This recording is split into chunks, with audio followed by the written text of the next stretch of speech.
आजकल आपने ना मीडिया में एक बहुत शोर सुना होगा कि नेग्लिजेंसी हो गई, लापरवाही कर दी, गलत इंजेक्शन लगा दिया, मार दिया मरीज। क्या ये सच है? क्या आप खुद सोच के बताओ, ऐसा पॉसिबल है? ऐसा हो सकता है? देखिए, कुछ बीमारी ऐसी होती हैं कि वो टर्मिनल बीमारियां होती हैं। टर्मिनल बीमारियां मतलब ब्रेन स्ट्रोक हो गया, कैंसर हो गया, मल्टी ऑर्गन फेलियर हो गया।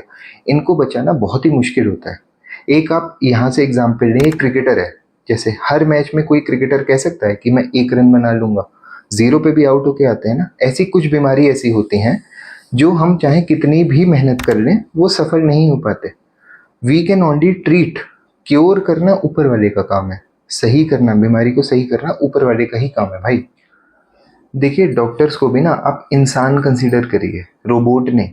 जैसे किसी की 20 आवर्स की ड्यूटी हो गई है, 21वां आवर चल रहा है, उसने किसी से कुछ बात बोल दी, कोई तीखी बहस हो गई, तो पूरी की पूरी कम्युनिटी को करप्ट बोल दिया जाता है, पूरी की पूरी कम्युनिटी को रूड बोल दिया जाता है। ऐसा क्यों? भाई, आप कोई भी काम करते हैं, आप इंजीनियर हैं, कुछ भी हैं, एक्स वाई जेड, आप कुछ भी हैं, क्या आप कभी अपनी जॉब से हल्का बहुत फ्रस्ट्रेट नहीं होते? क्या ये अनरियलिस्टिक एक्सपेक्टेशन 365 डेज और 24/7, क्या ये करना सही है? आपको पता है, देश का सबसे बड़ा ब्रेन ड्रेन इस समय डॉक्टर्स कम्युनिटी में हो रहा है। क्यों? एक भी आप लोग अटैक करते हैं, मिसबिहेव करते हैं, वायरल वीडियो बनाते हैं, तो उसमें कोई ना कोई डॉक्टर बाहर जाके अपना करियर सेटलमेंट करने की प्लानिंग कर रहा होता है। एक फ्यूचर डॉक्टर हमारे देश का कम हो रहा होता है। बाहर रिस्पेक्ट भी है, प्रोफेशनल वो कंडक्ट भी है, और प्रोटेक्शन भी है। पैसा तो बहुत है बाहर, पैसा इंडिया से ज़्यादा बाहर है। और आपको पता है, देश के हर नागरिक में सबसे इजी बाहर जाने का पाथवे डॉक्टर्स के लिए है। इतने एग्ज़ाम्स हम लोग क्लियर करते हैं, इतने सारे प्रोफेशनल एग्ज़ाम्स होते हैं, तो बाहर जाने के लिए एक लाइसेंसिंग एग्ज़ाम है। वो कोई it is not a big deal. आपका एक मिसकंडक्ट आपका एक फ्यूचर डॉक्टर खत्म कर दे रहा है ना। मीडिया का रोल भी बहुत इंपॉर्टेंट हो गया है। हमेशा वो ऐसा वर्जन दिखाते हैं कि पेशेंट को ही सच दिखाते हैं कि वो ही सच कह रहा है, डॉक्टर झूठ बोल रहा है। एक वायरल क्लिप आया, लोग शुरू हो जाते हैं। ठीक है, आप मेरे को ये बताइए कि ये मीडिया अटेंशन गेनिंग की एक स्टंट है या नहीं है? क्योंकि पब्लिक सेंटिमेंट्स को प्रोवोक करके ही उन्हें पब्लिसिटी मिलेगी। दूसरी, मैं उन लोगों से बात करना चाहता हूँ जो बहुत बड़े खलीफा बनते हैं डॉक्टर को मार के। आप किसी और क्लास 1 ऑफिसर को एक बार आप हिट करके दिखा दीजिए, पुलिस वाले हों, जज हों, वकील हों, आईएएस आईपीएस ऑफिसर्स हों या नेता हों, अगर 10 मिनट में आपकी तशरीफ लाल नहीं हो गई तो आप मेरा नाम बदल देना। अगर हमने प्राइवेट में इलाज करा तो पैसा लूट लिया, और अगर गवर्नमेंट में या पब्लिक सेक्टर में इलाज कर रहे हैं तो हमने कोई फैसिलिटी नहीं दी। अच्छा, हम कहाँ जाएं? आप बताओ, कहाँ जाएं भाई? मरीज सही हो गया तो हमारा पैसा लगा, सरकार ने आयुष्मान लगाया, हमने बहुत मेहनत करी, हमारा मरीज सही हो गया।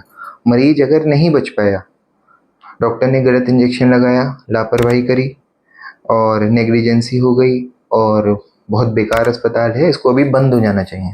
ये कहाँ तक सही है? मान लीजिए कि एक डॉक्टर एक पेशेंट को नहीं बचा पाया, तो आपको पता है उसके दिमाग में इस फेल्ड केस की गिल्ट इतनी बार घूमेगी।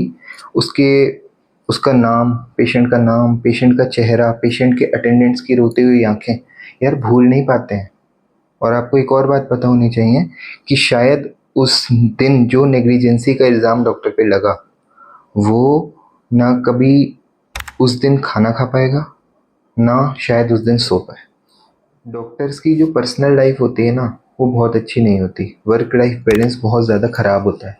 हो सकता है आप उन दिनों में शादियाँ एंजॉय कर रहे हों, पार्टियाँ एंजॉय कर रहे हों, वेकेशंस पे गए हों, और डॉक्टर इमरजेंसी में उसी दिन किसी की जंग के बीच में लगा हुआ, उसकी जान जीने और मरने के बीच में। आज कल ऐसा सिनेरियो हो गया है कि हम लोग जब ड्यूटी पे जाते हैं ना, तो ड्यूटी से ज़्यादा एक और चीज़ का हमें लगता है डर। वायलेंस का, थ्रेट्स का, केस का, एफआईआर का। ऐसा लगता है ड्यूटी पे जाना एक बैटलफील्ड हो गई है, एक जंग में जाने के बराबर हो गया है। देखिए, अगर हम ना और प्रोफेशन से कंपेयर करते हैं, जैसे कि एक ब्रिज गिर गया, ठीक है, इंजीनियर को कोई कुछ नहीं बोलेगा। एक अभी अभी आपने देखा होगा अहमदाबाद में प्लेन क्रैश हो गया है, तो उसकी भी अभी इन्वेस्टिगेशन ही चल रही है, किसकी गलती है क्या नहीं है। ठीक है, एक क्रिकेटर जीरो पे आउट हो जाता है तो उसमें देखा जाता है कि भाई वो भी अभी तो स्टार बना रहता है ना वो, जैसे कि धोनी है। 2019 का वर्ल्ड कप कहा जाता है कि सेमीफाइनल में धोनी ने अच्छा नहीं खेला, हरा दिया, लेकिन ऐसा नहीं है भाई। अगर धोनी सेमीफाइनल के वर्ल्ड कप में टिका नहीं होता तो इंडिया 200 जितने भी रन बनाए ना उतने भी ना बनाती, वहीं 100-150 में निपट जाती। दूसरा, लॉयर अगर केस हार गया तो भाई बहुत मेहनत करी, वकील साहब ने मेहनत तो बहुत करी, लेकिन बेचारा जीत नहीं पाए। तो ये 100% रिजल्ट की गारंटी देकर आप हॉस्पिटल में क्यों कदम रखते हैं जब आप कहीं और कदम नहीं रखते? आपने कभी किसी एमबीबीएस डॉक्टर का कोई सैलरी स्लिप देखा है? जैसे एमबीबीएस वो करके आया, उसने कहीं जीआरशिप वो कर रहा है, 30-40 हज़ार से ज़्यादा की जॉब नहीं लग रही है आजकल। मान लीजिए गवर्नमेंट से उसने करा है तो कोई बात नहीं, उसका मिनिमल फीस में काम चल गया। उसने प्राइवेट से करा है तो उसने बहुत पैसा लगाया हुआ है। तो क्या 10 साल की मेहनत के बाद, 10 साल की इन्वेस्टमेंट के बाद 30-40 थाउजेंड ही डिजर्व करते हैं हम विद मार्क? तो ये पूरी वीडियो को कंक्लूड करते हुए मैंने कुछ इंटरप्रिटेशंस निकाले हैं आप लोगों के लिए, आप लोग इसको समझने की कोशिश करना। देखिए, पहली बात, कोई आप एप्रिसिएशन मत करिए, हमें कोई एप्रिसिएशन नहीं चाहिए, लेकिन साथ में मिसबिहेव भी मत करिए और मैन हैंडल भी नहीं करिए। ये मारपीट, वायरल वीडियो बनाना, इसमें किसी का फ़ायदा नहीं है। सच बता रहा हूँ, किसी का फ़ायदा नहीं है। 2 चीज़ें मैं आप लोगों के लिए छोड़ के जा रहा हूँ। आप लोग अगर चाहें तो कमेंट में जवाब दे देना कि आपने आजकल देखा होगा कि रेफरल सिस्टम हॉस्पिटल्स में बहुत बढ़ गया है। इसका रीज़न क्या हो सकता है? आपको क्या लगता है वो बताइए। सेकंड, जो पहले थोड़ी सर्जरीज होती थी, मतलब प्रोसीजर्स ऐसे होते थे जो लाइफ सेविंग हो जाते थे, हमें करने ही होते थे, वो आजकल डॉक्टर्स अवॉइड कर दे रहे हैं अटेंडेंट्स के दुर्व्यवहार की वजह से। तो इसका आप बताएंगे कि ऐसा क्यों हो रहा है? तीसरा, मैं फाइनल एक बात कहना चाहता हूँ कि medical system of India is on the verge of collapse. तो ये कोई अतिशयोक्ति नहीं होगी। ठीक है, राम राम जी।